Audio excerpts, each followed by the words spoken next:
Hello, I'm Brandon Schweitzer, Dean of the Maurice R. Greenberg School of Risk Management, Insurance, and Actuarial Science at St. John's University, Queens, New York. Today's program is presented in partnership with our friends at Insider Engage, especially editor Sean Moynihan and publisher Goran Ponzic, who've been great supporters of our school for many years. We'd like to welcome you to the first installment of what we hope to have as a three-part series titled Profiles in Excellence, in which we interview recipients of the School of Risk Management's inaugural Student Innovation in Insurance Contest. Our competition aimed to promote students' awareness of key issues in the insurance industry and to help them develop professional research and polish their presentation skills. The contest was held during spring semester this year, and it was conducted by the Greenberg School of Risk Management's Center for the Study of Insurance Regulation and was sponsored by the Society for Law and Insurance.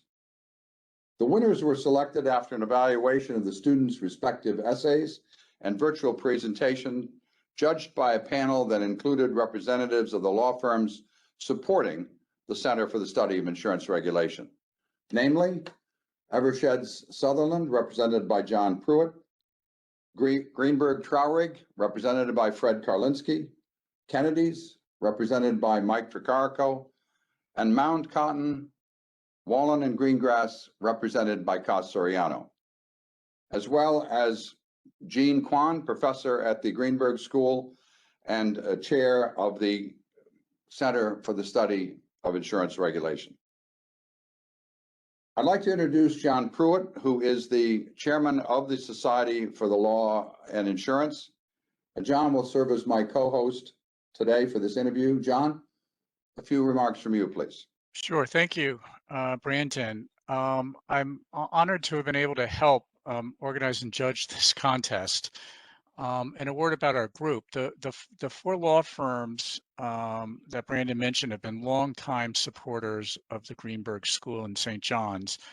And for many years, our support has been in the form of helping organize a symposium hosted by the Center for Study of Insurance Regulation, where industry leaders came together and had a salon-style discussion around current insurance topics with a focus on insurance regulation.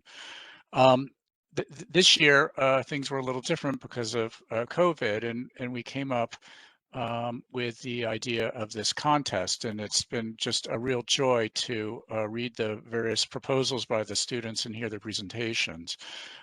We've formalized our mission in support of the school through the formation of the Society for Law and Insurance, which has now been organized as a New York not-for-profit corporation.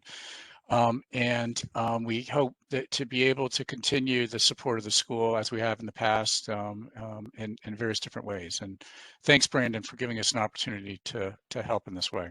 That's great, John, and we're grateful to you, and I know the students are who were the winners. I'm going to introduce them right now, bearing in mind this is a three-part series, and we will only get through probably this morning the graduate presentation winner. But I will start with him, but I'll also introduce the others. The graduate and overall contest winner was Mohammed Sultani Nejad, Mo, as we call him, and he likes to be called. Welcome to the set today. I'll get back to you in a moment. And the undergraduate winners, second place overall in the competition, were a team composed of Hannah Manjaran. Hannah, welcome to the set. Grace Comas. Hello, Grace. How are you? And Connor Davidson.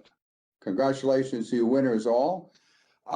Mo, your topic was entitled Captive Surplus Notes CDO. In a word or two, how did this entry come about? Sure. Well, my background is in finance and I worked in capital markets advisory. So I was really interested in areas where insurance industry and capital markets worlds, they meet together. And one of those areas is surplus notes and financing of insurance companies. And I realized there's an inefficiency in the market where captive insurers are not really able to issue surplus notes. So it was I believe it was a value there if you could find a solution for that, and if you could find a solution for captive insurers to be able to issue surplus notes and use it as a source of capital. John Pruitt, you were one of the judges that judged Mohammed's entry as the winner. Do you have a question following up on what he just said? Yeah, well, captives are a very important part of the sort of risk management framework, or toolbox, I guess I should say, but doesn't get a lot of discussion in the trade press or really very much outside the narrow confines of the risk management community. What led you to focus on captives, and what makes you passionate about your proposal?